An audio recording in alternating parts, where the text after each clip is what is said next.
nome é Wanderson de Souza Freitas, eu sou professor de balé clássico, tenho um canal no YouTube voltado à dança, esse canal leva o meu nome. Se você ainda não conhece, eu lhe convido a conhecê-lo. E se você gostar, eu peço a você que se inscreva no canal, compartilhe, curta, aperte o sininho em todas. A participação das pessoas é muito importante. E para o canal, nós vamos entrevistar hoje um casal de bailarinos, coreógrafos, ensaiadores, professores de dança de salão, Roberto Luiz e Lia Sampaio. Os dois vão contar para nós como é que eles se aproximaram da dança, ou a dança se aproximou deles, e como a dança de salão, na visão deles, atinge a vida das pessoas. Bem, vamos ver várias pessoas entrando, muito obrigado. Vamos convidar o Roberto e a Lia. O convite foi aceito. Lia entrarão aqui. Roberto Luiz e Lia Sampaio. Olá, tudo bem? Roberto e Lia. Queridos, nós estamos tortos aí. Vocês conseguem colocar o telefone na vertical? Vou inverter. Vamos. Muito obrigado. Obrigado por essa mudança e muito obrigado por vocês terem aceito o convite. O canal que leva o meu nome, que é dedicado à dança, vai ficar muito rico com a entrevista de vocês. Muito obrigado e desde já parabéns pela carreira. Nós que agradecemos o convite, Wanderson. Boa noite, Imagina. boa noite a todos. Isso, já temos algumas pessoas nos Que assistindo. bom. Roberto Luiz, Lia Sampaio, dois bailarinos, professores, coreógrafos, ensaiadores de dança de salão, têm uma trajetória rica dentro desse estilo de dança, e nós vamos conversar então sobre o que a dança representa para vocês, o que na visão de vocês a dança de salão leva para os outros. Mas antes eu gostaria de saber de cada um de vocês, como é que vocês se aproximaram da dança. E aí, Roberto, eu queria que eu e você fôssemos cavalheiros e deixássemos a Lia falar antes, como é que a dança chegou à vida dela. Eu já tinha pensado nisso, inevitavelmente. Por gentileza. Vamos lá. Olha, na verdade, eu já nasci dançando. Sempre eu tive, desde pequena, eu assim, já acionou o universo da dança na minha vida, né? Mas, na verdade, eu não tive a oportunidade de poder exercer, né? Ou seja, praticar a dança. Eu sou adotiva, né? Fui adotada por uma família que meus pais morreram muito, eu era muito pequena, e eles eram contra a dança. Então, por mais que eu tivesse a vontade de poder fazer aula de dança, qualquer curso, o que seja, até mesmo dentro da escola, não podia praticar porque eles acreditavam que se eu seguisse esse caminho, é um tipo de profissão que não daria dinheiro, né? Então, aí eu tive que aguardar depois da minha adolescência, depois de sair de casa, para poder ter o contato direto com a dança. Mas desde pequena ela já fazia parte de mim. Né? Lia, mas você entende, né, que essa preocupação dos seus pais era uma preocupação legítima, né? Essa nossa profissão é muito difícil, de fato, né? É verdade. E eles, assim, eles já vieram de uma família um pouco mais restrita em relação a algumas áreas profissionais. Então, eles acreditavam que a área como medicina, arquitetura, advocacia eram profissões, né, que, na verdade, você tinha um futuro. E aí eu não consegui desenvolver, mas depois da adolescência, aí sim. Mas aí eu fui professora numa região que eu morei durante muito tempo, tive contato com vários tipos de dança, mas eu era forrozeira. E você começou com forró, é isso? Eu cheguei a dar aula por muito tempo, assim, de aulas de forró, comecei por ali, tive muito contato com o Zouk, né? Mas aquele Zouk bem do começo, que hoje já deu uma modernizada. Então, dancei bastante. E depois, é claro, em meados de 2000, conheci o Roberto, que a gente tem essa parceria há 19 anos, quase 20, né? Uma E depois vida, né? conheci, eu me adentrei ainda muito mais nesse universo, porque ele já veio com um histórico muito mais tempo que eu nessa estrada, né? Então, vou contar um pouquinho como é que isso aconteceu. Ô Roberto, e o seu histórico então, como é que é? Olha, eu venho de uma família de pessoas que dançam, né? Que dançaram a vida inteira. Então, meu pai, minha mãe, tios, tias, uma família grande que faziam festas em casa, que faziam festas em salão, né? Meu pai foi um dos primeiros discotecários que se teve na época, né? Em que Olha, lá atrás. exatamente, em que a dança de salão ela acontecia normalmente através das orquestras, né? E a gente sabe que as populações, pelo menos na época, mais carentes, mais da periferia, não tinham tanto acesso a, né? E os discotecários é que acabavam fazendo com que a dança se aproximasse das pessoas que não tinham condições de frequentar um baile de música ao vivo, de bandas e de orquestras. Então, eu tive com isso muito contato com os vários tipos de dança, né? Dança de salão em todos os estilos, em todos os seus níveis, né? E fui sempre observando muito e praticando muito, né? A minha escola foi a minha família. Minha família dançava tudo e de tudo. Então, desde bolero ao samba, ao fox, à valsa, ao jazz, e assimilar isso foi extremamente importante na minha família. O fato de ter uma diversidade muito grande de estilos de pessoas dançando fez com que eu também tivesse uma percepção da dança de forma mais ampla, né? Então, embora uma família preta, por exemplo, que gostasse muito de samba, na época o samba rock, né? Eu tinha toda a gama desse conjunto de dança de salão, porque pequeno eu tinha que acompanhar, né? Não tinha jeito, não tinha com quem deixar, e a gente sempre tinha alguém da família ou amigos que cuidava dos filhos pequenos para que a família pudesse, de repente, desenvolver esse tipo de trabalho, né? Com a dança, às vezes em viagens, coisas assim, né? E como eu tive uma família sempre dançante, festa de aniversário, sempre tinha dança, né? E cada mês, às vezes 2 vezes por mês, como eu falei, família grande. Então, essa questão da dança ela sempre foi muito presente na minha vida e muito importante, né? Na verdade, a arte como um todo, né? E nesse caso especial que a gente conversa aqui é a dança. Então, costumo dizer que a dança ela não me cansa, né? Ela me descansa, né? Porque eu realmente, quando danço, dizem que eu tenho um fôlego de leopardo e por aí vai, né? Mas é um pouco disso, né? Eu venho de uma família que me instigou, estimulou para a dança. Agora, Roberto, para você se tornar um professor, você saiu do seio da família para ser um professor ou você entrou numa escola para adquirir um método? Como é que entra o Roberto professor aí, que já não é mais aquela criança, aquele adolescente que acompanhava a família? É alguém que já passa a ensinar. Como é que o Roberto professor surgiu? Ensinar, para mim, de certa forma, também foi sempre um dom, né? Eu lembro que desde pequeno eu ensinava as pessoas a dançar, né? Então, eu tinha os amigos que queriam aprender a dançar porque eu sabia dançar. As amigas também ensinaram, olha, crianças maiores, crianças menores. E isso foi se transportando para a adolescência, né? E eu, em determinado momento da minha vida, quando eu tive que escolher a faculdade, eu escolhi especialmente a faculdade de pedagogia, para eu me aprimorar como professor, né? Especialista em educação. E junto com isso, com toda a minha experiência, desde cedo, desde bem cedo, eu fui criando a metodologia, né? Eu não fiz a escola de dança.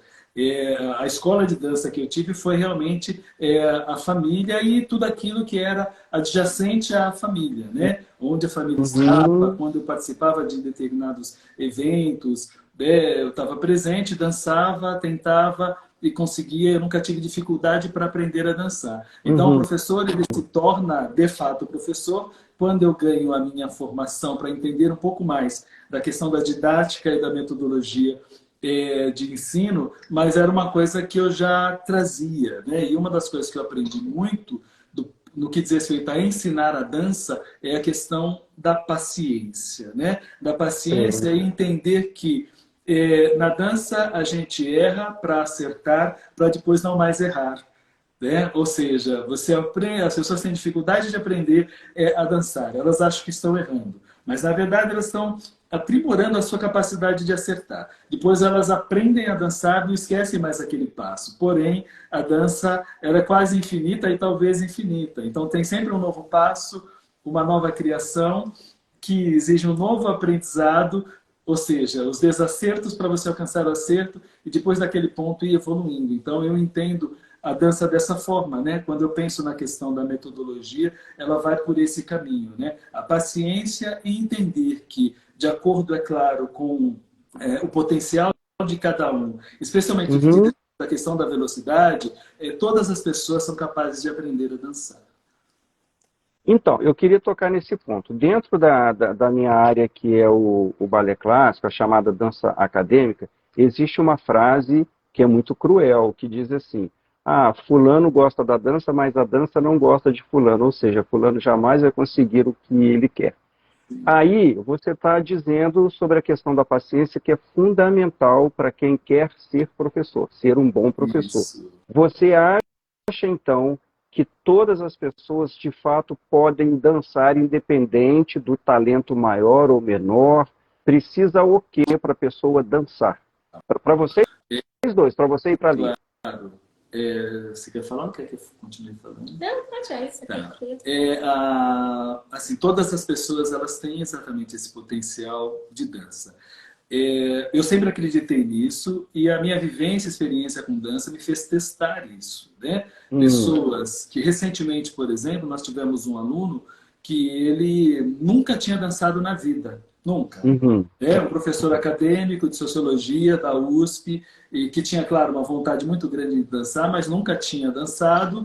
E, de repente, ele percebeu aos 84 anos de idade que ele chegava nos bailes, nos lugares, nos restaurantes, as pessoas, nas viagens que ele fazia, as pessoas dançavam e ele não. Um dia, a Sol, que fez contato com você, ela passando por uma universidade onde ele estava fazendo um curso, acho que era da terceira idade, conversou com ele, convidou e ele veio. Né?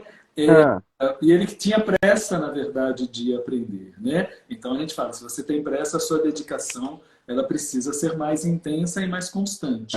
E ele estava disposto, tanto que ele quis aulas particulares, né? E numa sequência de semanas. E foi aprendendo, né? Então a gente começa, normalmente, não sempre, porque depende daquilo que as pessoas querem, pelo bolero. Eu entendo que o bolero é a dança que favorece todas as outras danças, porque é uma dança que você dança com passos.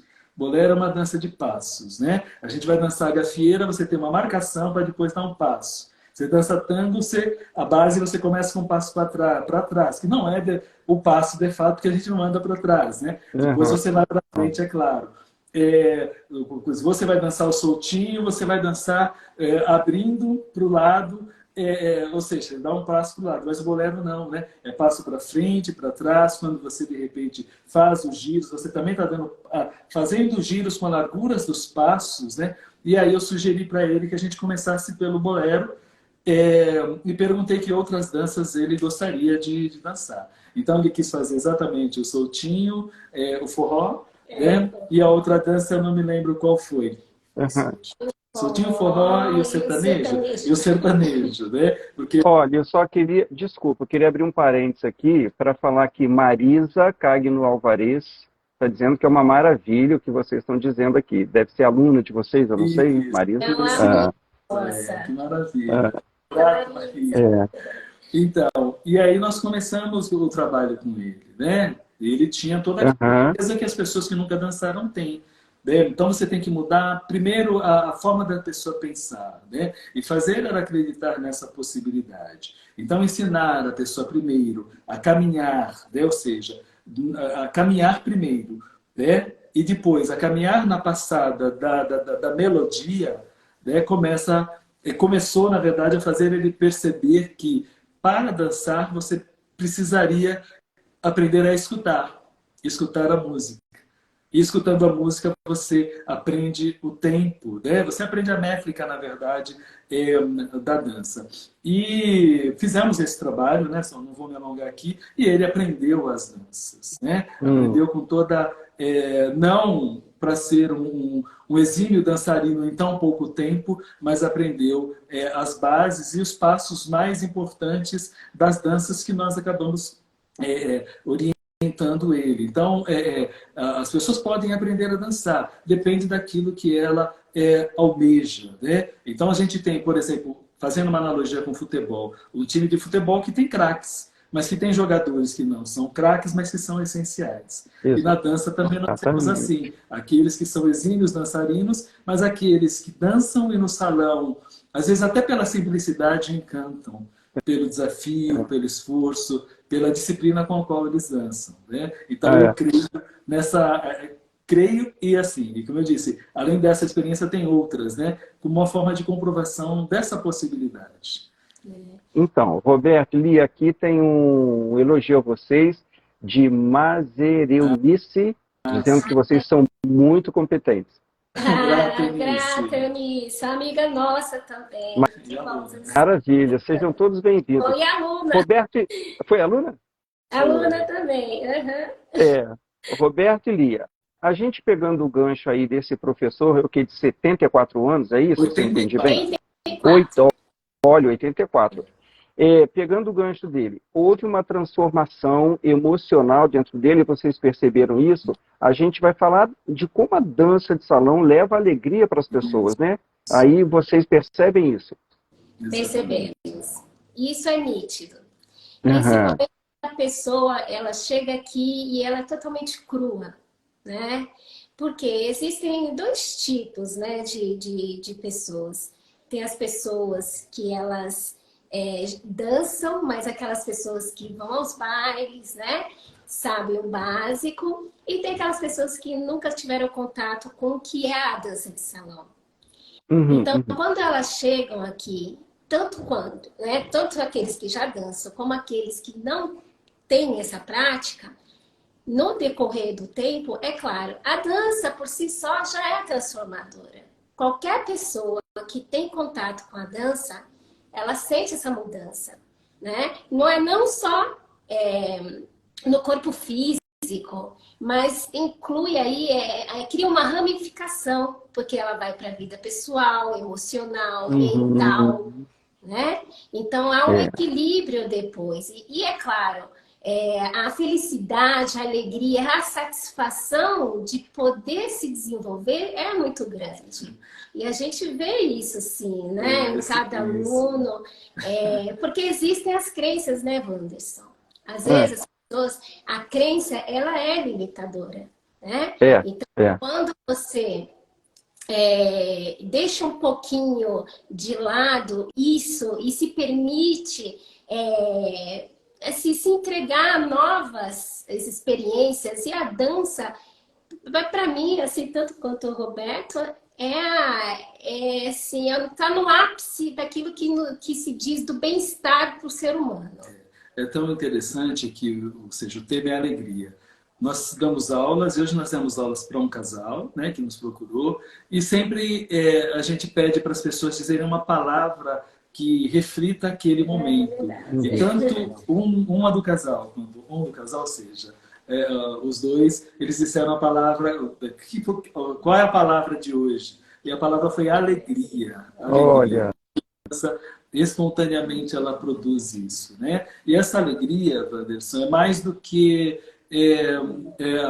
uma coisa superficial de mudança de muscular da face, né? É aquele sentimento mesmo que a pessoa tem por ter alcançado uma meta, superado um desafio, encarado uma dificuldade e encontrado nisso esse estado de paz que espontaneamente faz a pessoa vibrar. Nós já tivemos alunos que quando eles terminavam, concluíam um passo assim, saltavam às vezes que nem crianças. Sabe? Então isso é muito bom, né?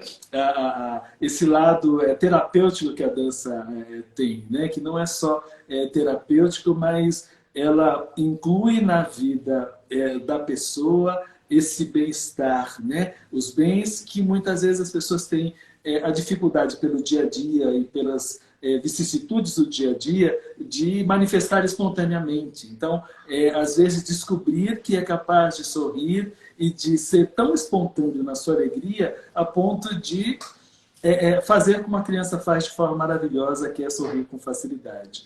Então, a produção da alegria através da dança, e especialmente da dança de salão, né, que é um desafio, porque você tem que dançar com o outro, você tem que aprender a respeitar o outro, respeitar a si mesmo. No caso do cavalheiro, saber conduzir, a dama de se permitir. Né? Então, o desafio é maior ainda de ambos os lados. Quando você vê o casal, como no caso deles, né?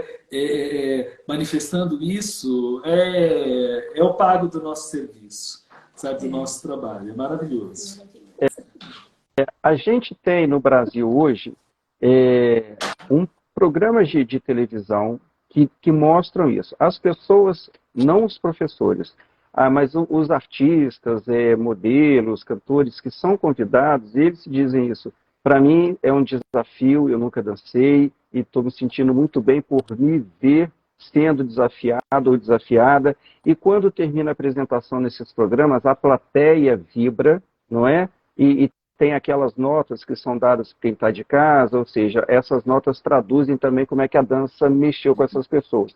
Aí eu aproveito e pergunto para vocês dois que são da dança de salão sobre esses programas. O que vocês pensam? Eles ajudam, eles agregam ou não? Tanto faz, eles existirem ou não? Como é que vocês veem esses programas de TV que têm as danças com as pessoas conhecidas? Tá bom.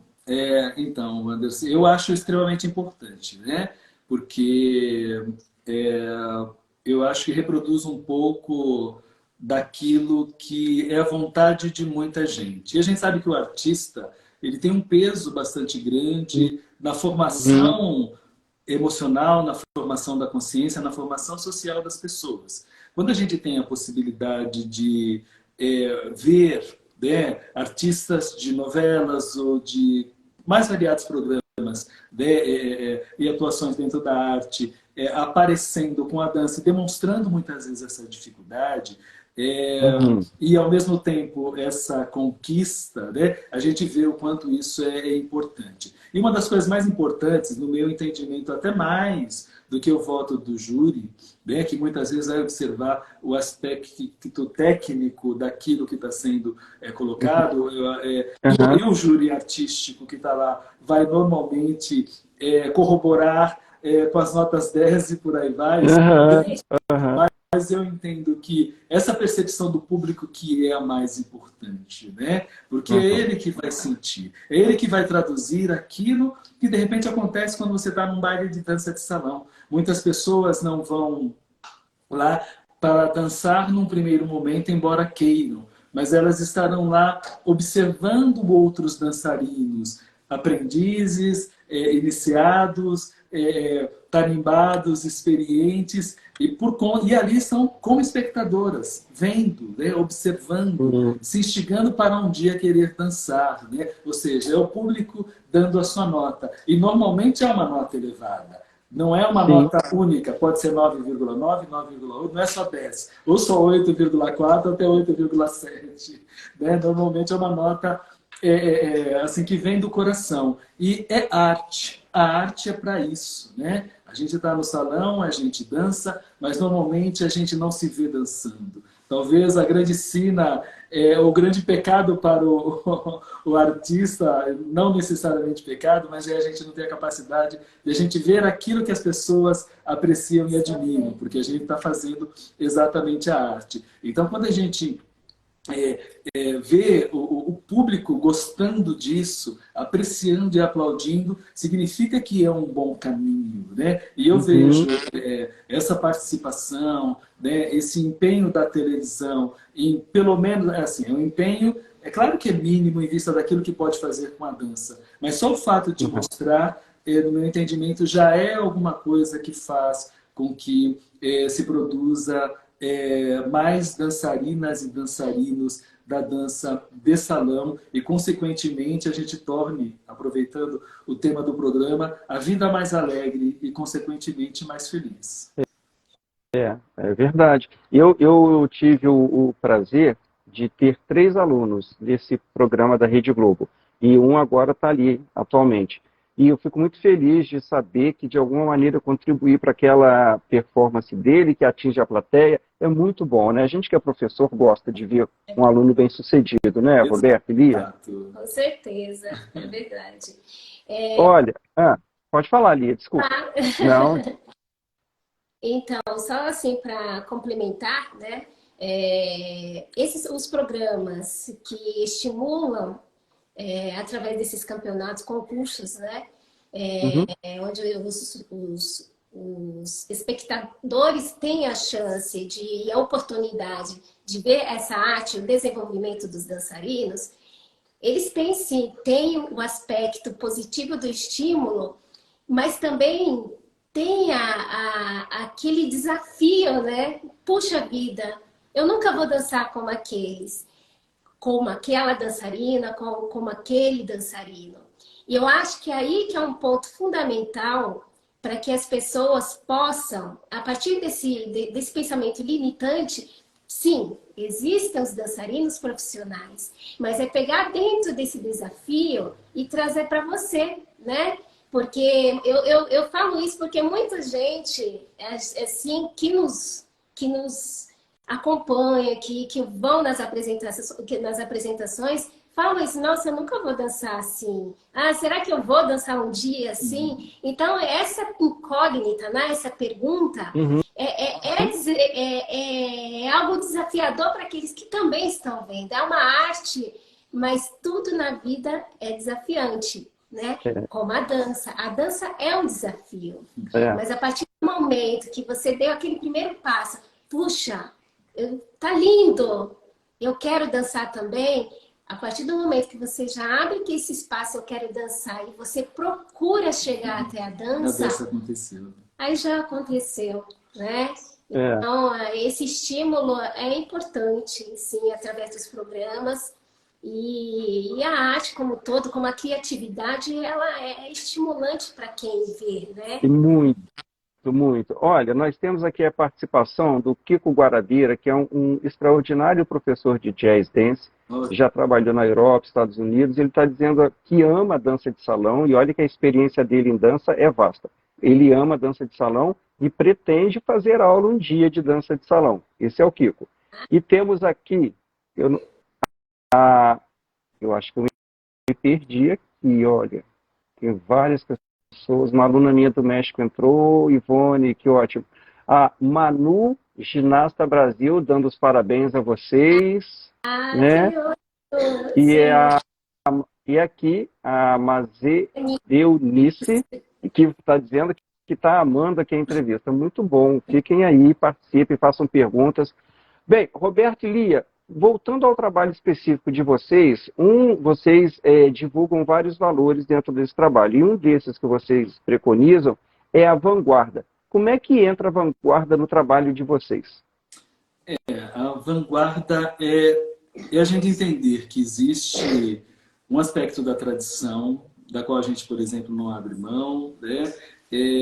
Existe a modernização da dança, né? Que a gente também precisa olhar para ela, mas existe aquela coisa que precisa ir além da dança, né? E que envolve muito do aspecto criativo e criador. Então, quando a gente pensa, por exemplo, na dança, nas apresentações, né? Nas nossas apresentações, a gente pensa na inovação, né? A gente sair do quadrado da dança. Né? Então, se a gente vai pensar numa coreografia para uma apresentação, a gente vai pensar sempre numa nova coreografia. O que é isso, essa ideia da vanguarda? É a gente nunca repetir uma coreografia, mesmo que a gente vá dançar a mesma música. A gente Olha! Exato. A gente sempre procura trabalhar essa coreografia de uma forma diferente, né? A gente, quando, por exemplo, vai desenvolver a dança, sempre se utilizar de um recurso, né? Que dê algum tipo de efeito. Então, uma das coisas que nós introduzimos nas nossas danças foi o trabalho com panos, né? Com panos voais, por exemplo, entre outros, de 5 metros de tamanho, por exemplo, para fazer a dança. Depois eu vou pedir para só enviar para você uma delas, se você não viu ainda, que a gente inclusive botou, né, no Troféu Dança São Paulo, e a gente fez uma dança linda com o Unforgettable, do Nat King Cole, cantando com a filha, e a gente lançou o Fox Floreado. Foi muito bonito. Então, introduzir esse novo, né? A arte, ela precisa ir além daquilo que ela pretende. Esse é o nosso entendimento, né?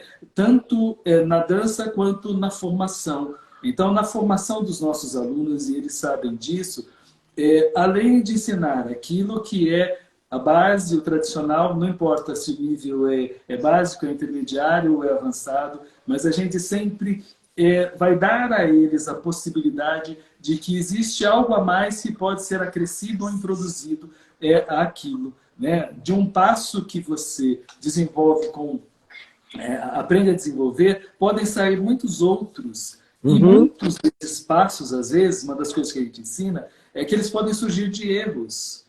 Né? Então, e a gente sabe que tem histórias, por exemplo, na gafieira, né?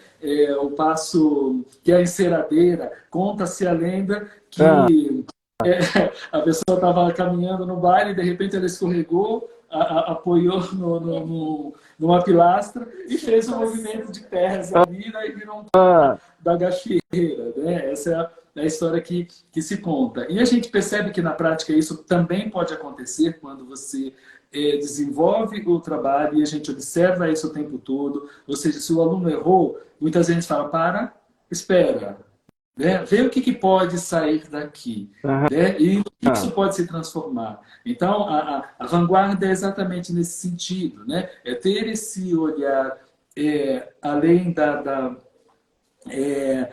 do comum. Eu costumo dizer, né, eu como condutor, e a Lia sabe muito bem disso, né, eu nunca improviso, eu sempre crio. Né? O que é o improvisar? Improvisar é como a gente, de repente, quebrou a janela, a gente vai lá, coloca um remendo, uma coisa por cima ali e resolve, você resolve. Mas criar, de repente, é a gente pensar talvez pensando na janela mesmo, fazendo analogia com a dança. É você pegar um material reciclado, dar uma forma artística bacana para ele e aquilo ser impressionante para quem vê. Não vai ver só como um remendo. Ou seja, é a criação e a criatividade acontecendo. Então, nós fomos fazer uma apresentação um dos dias e a pessoa observou isso, né? Ela falou, mas vocês não repetem passos quando vocês dançam? Isso porque a gente estava num baile dançando. Na verdade, numa apresentação. A gente fez uma apresentação com 4 danças, né? A gente foi uma apresentação de samba rock.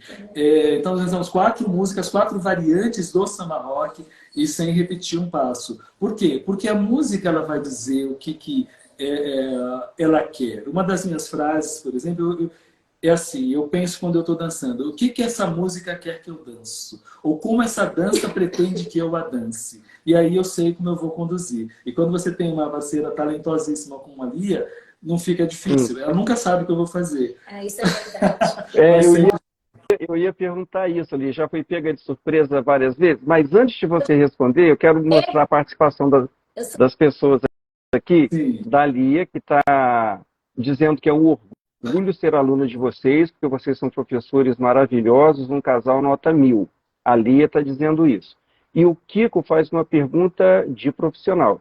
O que é mais fácil na dança de salão? A improvisação ou ensaiar uma coreografia? Mas antes de responder ao Kiko, eu gostaria que a Lia falasse para a gente. Como é que é isso de ser pega de surpresa pelo Roberto várias vezes? Como é que você lida com isso? Olha, deixa eu contar.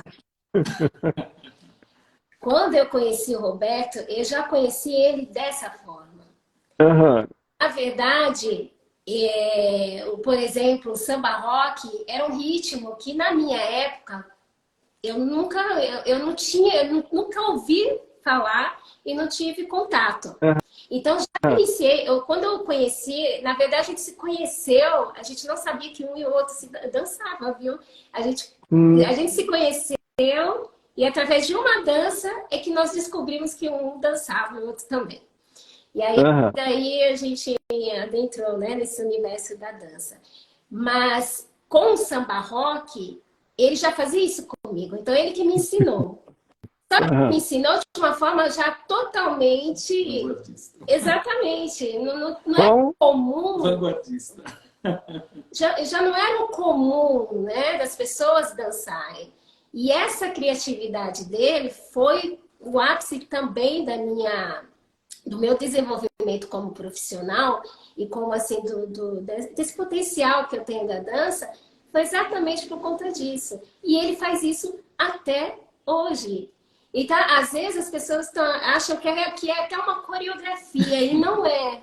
Ele dança de uma maneira que eu já dancei com pessoas e eu sei que ele tem um diferencial, não existe, assim, pela capacidade que ele tem de pensar, assim, de criar. Ele não pensa, é uma coisa que flui tão natural do corpo.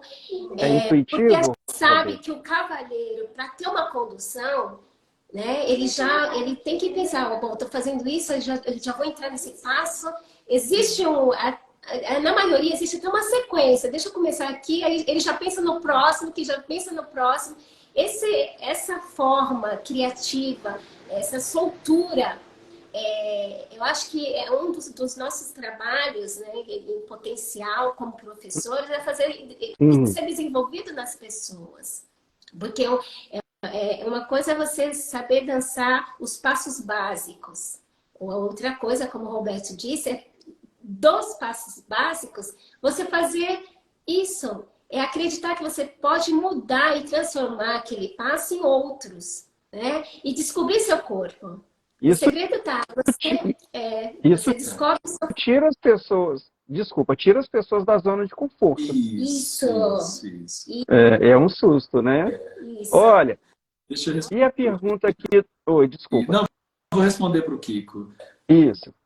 Ele quer saber o que é mais fácil. Se é mais fácil na dança de salão, é o improviso ou o ensaio de uma coreografia? Então, é muito mais fácil o improviso, né? O ensaio de uma coreografia, você tem que pensar em cada detalhe da música, né? O improviso ele exige sim, porque você nunca sabe o que vai acontecer. Você vai num baile, uma dança, uma banda, ela toca a música de um jeito, a outra do outro, então você precisa pensar muitas vezes na velocidade dos passos, na dinâmica. E o improviso ele está muito mais exatamente para a gente reparar, né, algumas situações onde a música, a dança, elas colocam a gente consegue desempenhar aquela dança de uma forma não igual, né, mas com um certo conteúdo criativo, não nesse nível que eu falei da criatividade no que diz respeito à questão da vanguarda.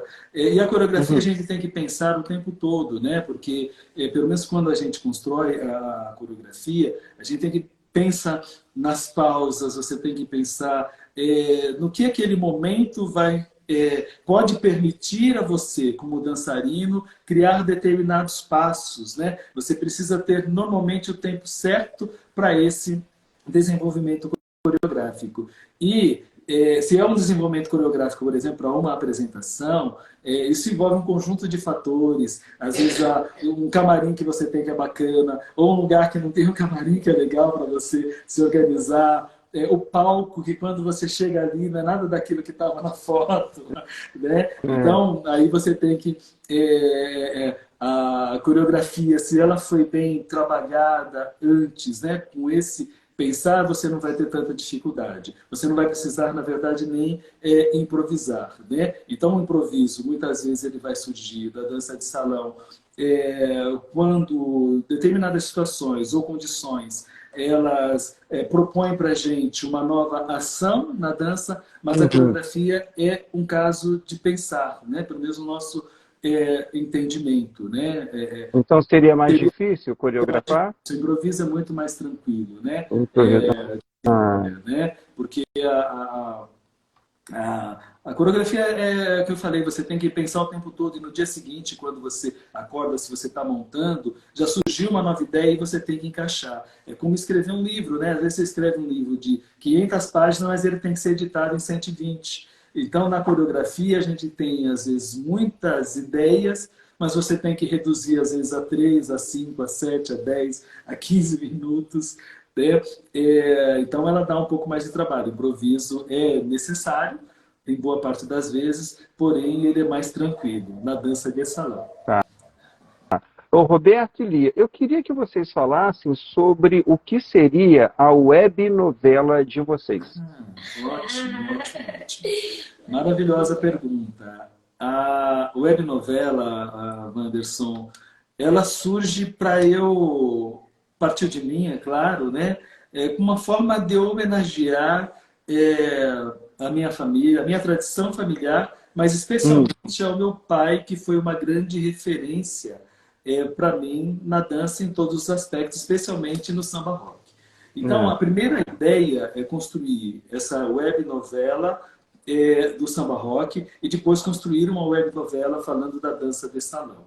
Então, a ideia é uma construção de 36 capítulos, né, com 5 sagas, começando, no caso do samba rock, desde da vinda dos negros para as Américas, tanto a América do Norte quanto a América do Sul, especialmente Estados Unidos e Brasil, e contar a história do samba rock a partir daí. Por quê? O samba rock é uma dança que nasce no final dos anos 50, ele ganha status e fôlego a partir de Jorge Ben, né, que hoje é Jorge Benjor, em 1963, e se destaca dos anos 70, 80, e no fim dos anos 80 é que com a introdução da discoteca e outras danças, o rock nacional, ele começa a cair de produção e retorna depois nos anos 2000, depois de 2010. A intenção é contar essa história, né? Entender a importância do negro na construção do samba rock e na construção da dança. Então, quando a gente vai lá atrás, né?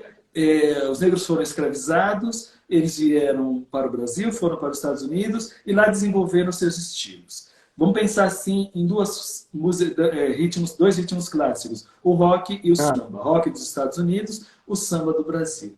Né? Então, tem inclusive uma fala do primeiro e segundo capítulo da novela, que diz que o rock veio ao Brasil, se encantou, o samba viu o rock, se apaixonou, eles casaram e nasceu o samba rock daí. Né? Mas a gente conta desde lá, né? Então a gente passa pelo blues, pelo gospel primeiro, né? Depois pelo blues, porque a música gospel gerou o blues, depois o blues gerou o jazz, depois o jazz gerou o Lindy Hop, que aí começam as danças coreografadas com elevações, né? com bastante giros, e daí vai evoluindo, chega até o rock, e depois há esse encontro, né? O rock que nasce com Chuck Berry, né? Mas foi popularizado um pouquinho depois por Elvis Presley, mas antes por cantores como o Bill Haley e outros, né? Porque existia uma dificuldade da música negra pelo negro entrar, né? no mercado, então sempre tinha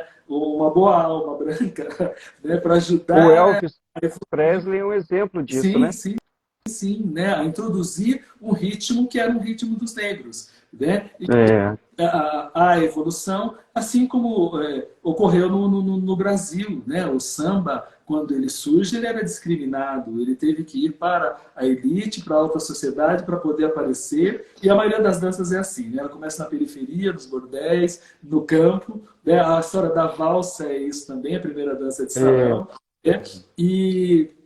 E aí surge exatamente o samba rock. Então a intenção é contar a história da música, especialmente da dança, o desenvolvimento da dança. Então é Lindy Hop, é o sapateado, é o charleston, é o breakaway, que formam o Lindy Hop. Depois a gente passa um pouquinho pelo Rhythm and Blues, mas a gente não vem para o Rhythm and Blues, a gente vai para pro rock primeiro, né? Depois a gente veio pro Rhythm and Blues, as músicas da Black Music americana, e a gente traz o samba aqui de São Paulo, as Black Musics brasileiras, e vai caminhando até chegar ao samba rock. A ideia é encerrar com grande...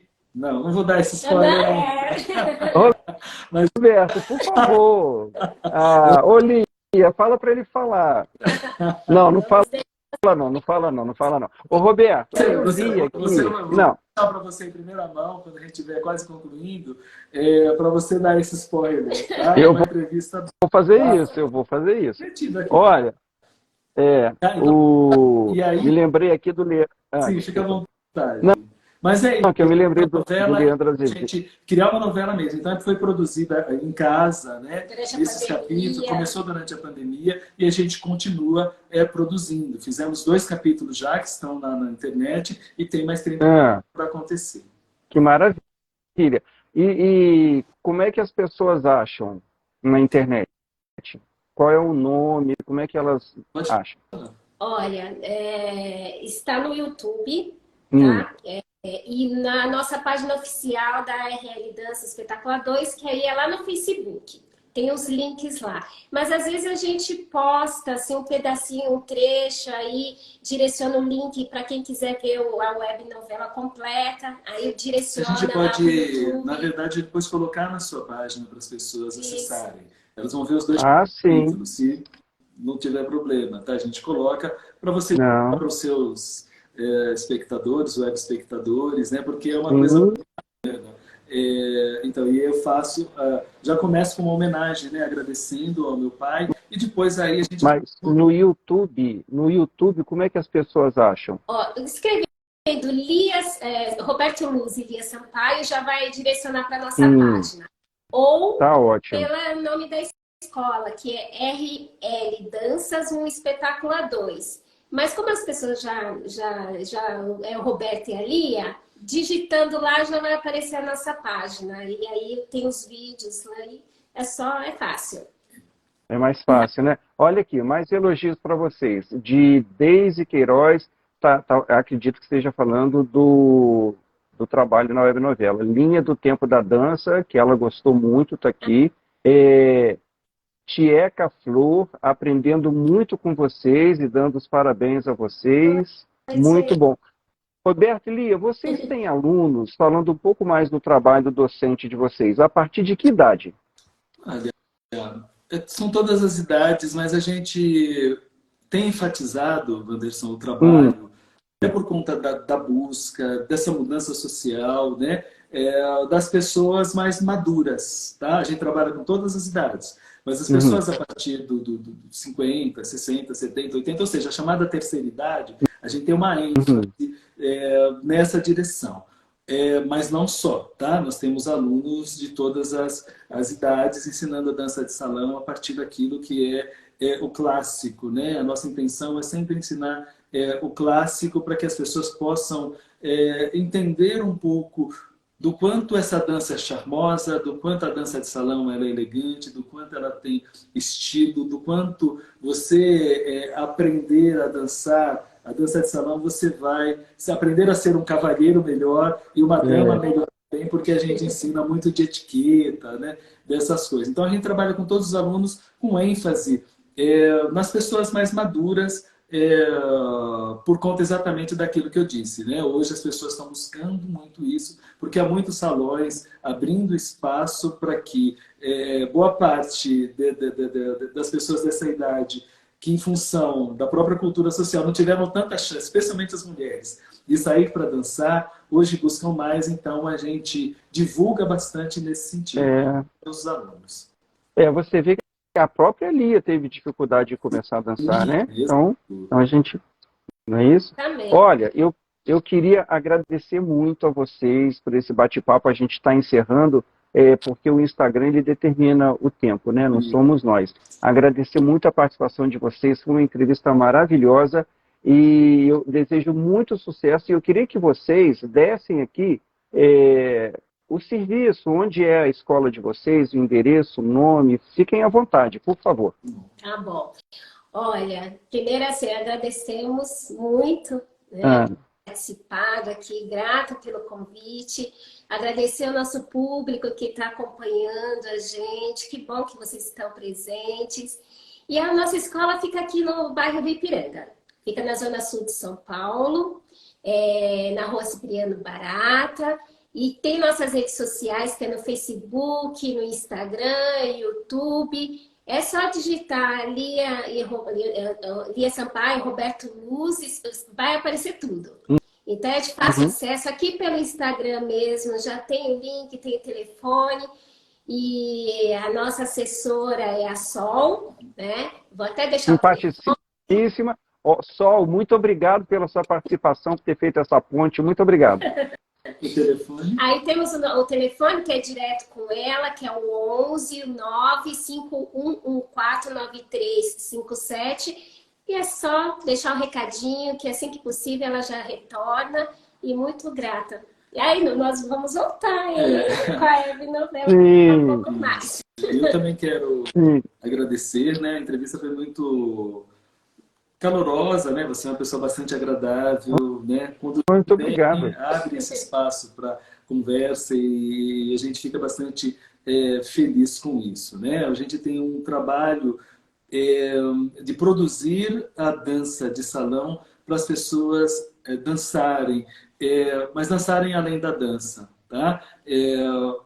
Trazendo para elas também os saberes, os conhecimentos, né? E a gente sabe pelos resultados que a gente tem que é fundamental isso, a pessoa entrar num salão sabendo um pouco da dança de salão, sabendo que determinados comportamentos, determinadas atitudes, que algumas são objetivas e outras intuitivas ou subjetivas, elas são fundamentais para que essas pessoas desfrutem muito mais esse ambiente maravilhoso que é o espaço para dançar a dança de salão e fazer isso com toda a alegria, como é o tema desse nosso programa hoje. Que maravilha. Tá. Que maravilha. Olha, eu quero agradecer aqui a entrada de uma grande amiga minha, muito querida, a Liliane, que entrou aqui no final, a Mazéria Nilce, ela teceu um elogio a mim, muito obrigado. E Roberto e Lia, muito sucesso para vocês na escola, nos trabalhos, na vida. Tá? Meus aplausos para vocês. Muito obrigado. Agradecida. Tchau, tchau. Tchau. Tchau.